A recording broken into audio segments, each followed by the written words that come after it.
Hi, I'm Maurice, and this is my Deep Digs.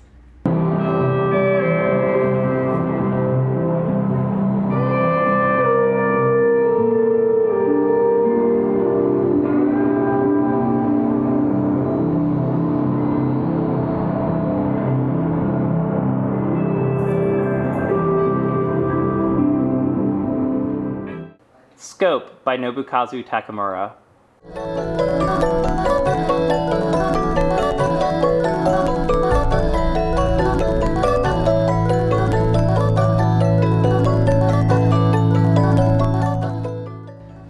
So one of my first picks here is Nobukazu Takemura's Scope.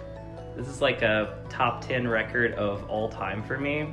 I heard this when I was in grad school and it was utterly life-changing. Just like kind of a masterpiece of glitch music.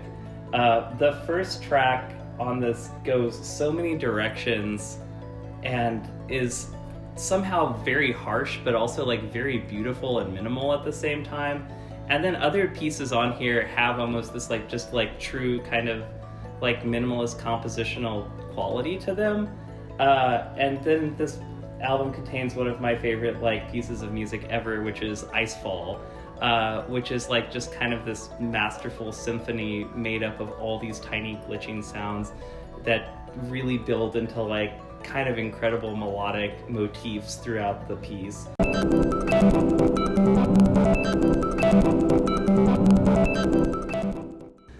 I've listened to this so many times. I like 100% like feel like this is a huge template for a lot of Maurice music, and it's also a record that weirdly I feel like kind of reaches across a lot of borders in experimental music listening. I once put this on in a car full of like the most pretentious noise bros on the way to a festival in Denver, and within 5 minutes they were like, yeah, this is sick. So it's got a lot of wide appeal. I feel like a lot of times people who aren't usually even into experimental music like this because the material is so beautiful, even though it's like very harsh and glitchy at the same time. Do you know his label Child Disc at all? I do know Child Disc. I love that label. A lot of great material there. His album As Child's View is one of my favorite things too. It's kind of neck and neck with Scope for me in terms of like all-time favorite Nobukazu Takemura records. Hokane by Aki Tsuyuko.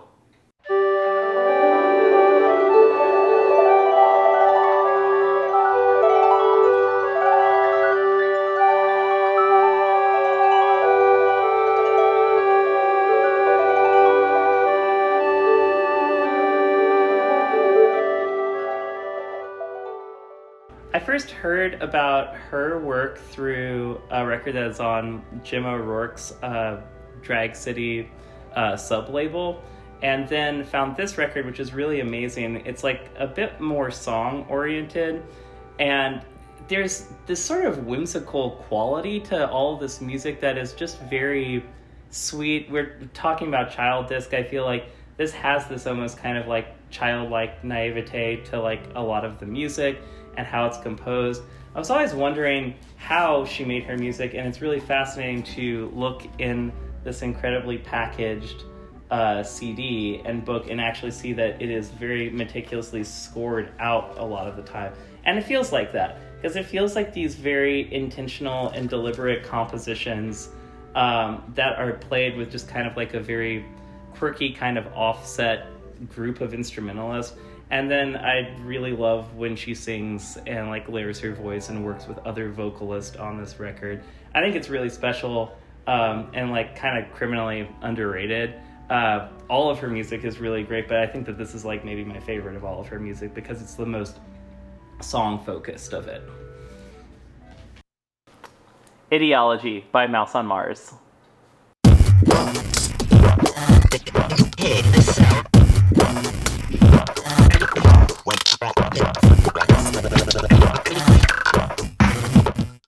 And now another major record for my musical DNA, which is Ideology by Mouse on Mars.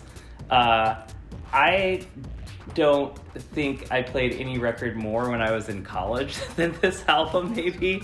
I had kind of a very revealing moment with my partner recently where I put this on in the car because I was like, I haven't listened to this in a long time and I really want to hear this record again. And we got 2 tracks in and she was like, wow, so this is kind of like your whole thing in one album. And I was like, yeah, it is. I didn't really realize it, but I think it's just like, there's so much of like what they do on this record that is just a part of my musical DNA, because there's a lot of moments of it that are like very like glitchy. There's a sense of humor in all Mouse on Mars records that I really identify with too, of this just kind of general sense of play, which I really love, which is something about the Aki Tsuyuko and Nobukazu Takemura records I really like too. There's just a sense of just like kind of play and really trying out ideas and having fun with sound. And on Ideology, I feel like Mouse on Mars really does this well. Both the track Presence, I feel like, is like kind of the blueprint for like so much music I make as eaze, because it's like, it's almost ambient in a way, but there are these like just gorgeous like sort of processed vocals on top of that, and then like this percussion that's sort of like barely there and not really like locking into a grid, and everything is sort of like fractured and pulled apart. That song's like very, very important for me.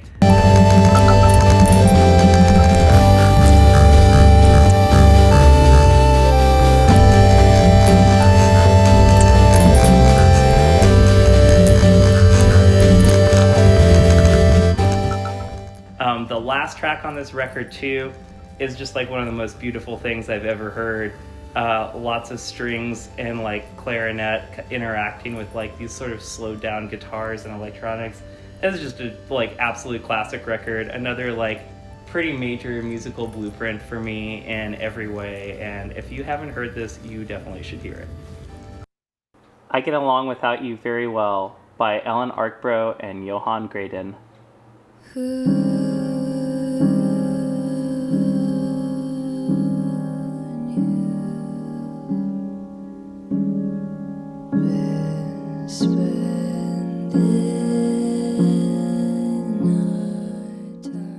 Now, moving on, this is a more recent record by Ellen Arkbro and Johan Graden.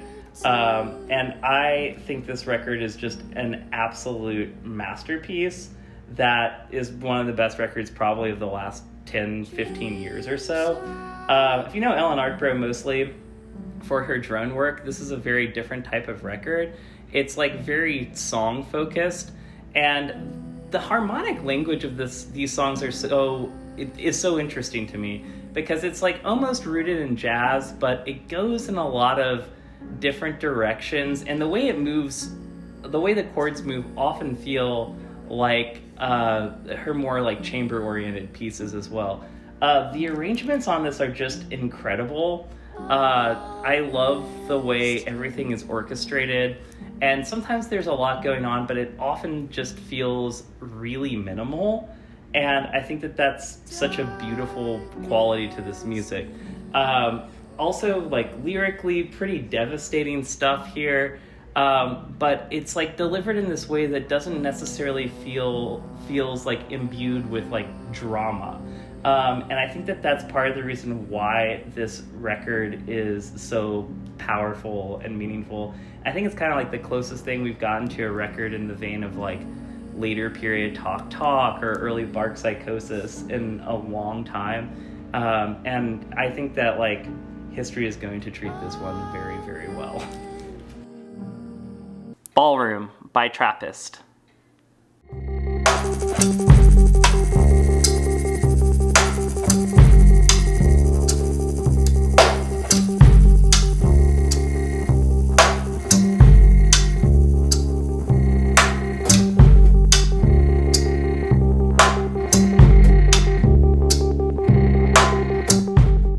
So the first CD I'll talk about here is by Trappist.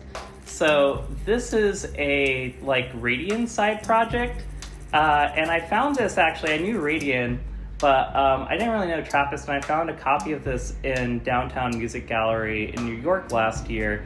and decided to get it right away when I saw the personnel on this record, because I was like, oh, I love all of these guys independently.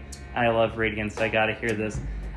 This record just rules. It's like a lot of what I like in music and what I want to hear in music, because it's sort of like based on the kind of template of like a 3-piece trio. We have like guitar, drums, and like mostly upright bass. And so it's kind of like more acoustic and organic, but there's constantly electronics just kind of oozing in to these pieces.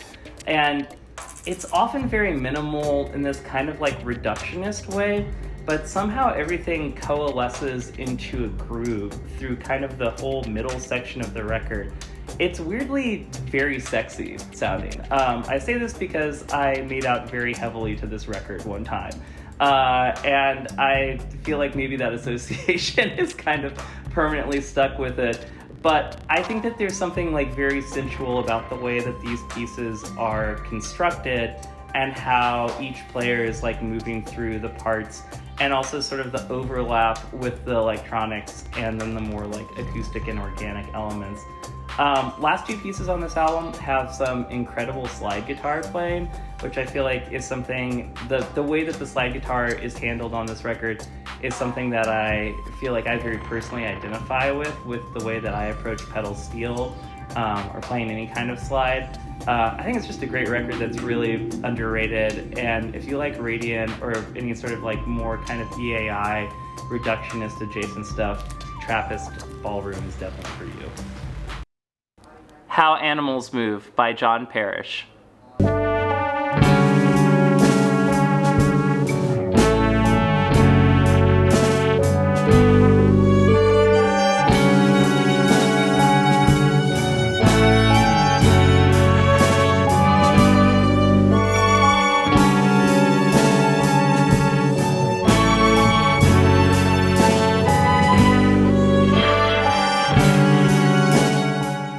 And now this record here is called How Animals Move by John Parish.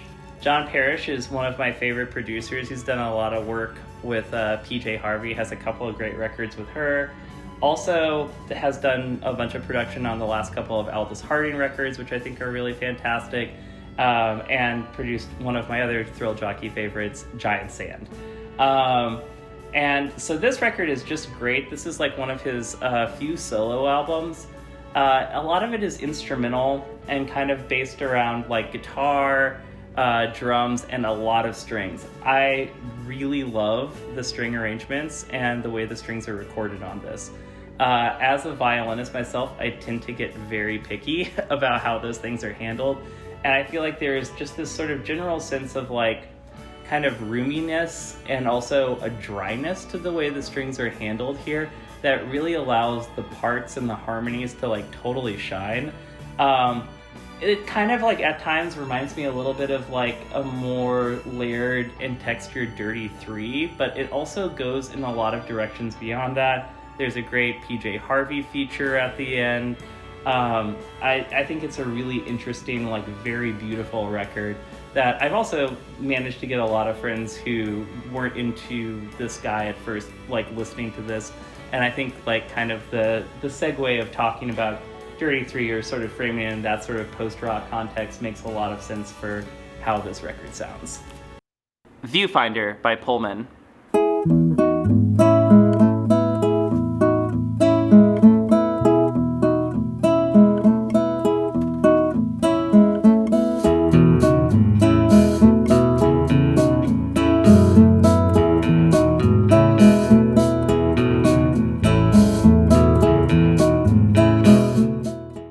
Finally here we have Viewfinder by Pullman, and I actually heard this record just recently because someone on Twitter pointed out that it shares the title of a record that my partner Wendy Eisenberg made, which is also called Viewfinder.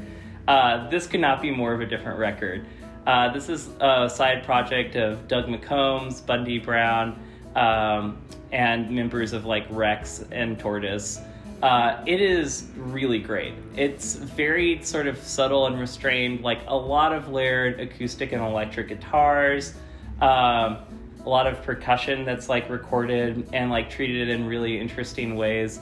It reminds me of music by Orgorosu Norihide, which hope I'm saying that right, is a kind of underrated Japanese artist, and nobody else's music has ever reminded me of his, except for this Pullman record. It's sort of like a countrified version of that. The tracks 3 and 4 on this are particular favorites, or otherwise, and 40 Fingers, really like amazing guitar music. Yeah, it also has like a kind of like American primitive quality to it, and it's just sort of like doing this thing of really sort of fucking with and manipulating like country music and folk music to a degree that I like really, really love. And I think that it's like a record that should definitely be known a lot more than it is, especially given the people involved. I'm also a huge fan of the band Rex, and so it was such a like pleasant surprise to find out that a lot of the members of that band are involved in this record.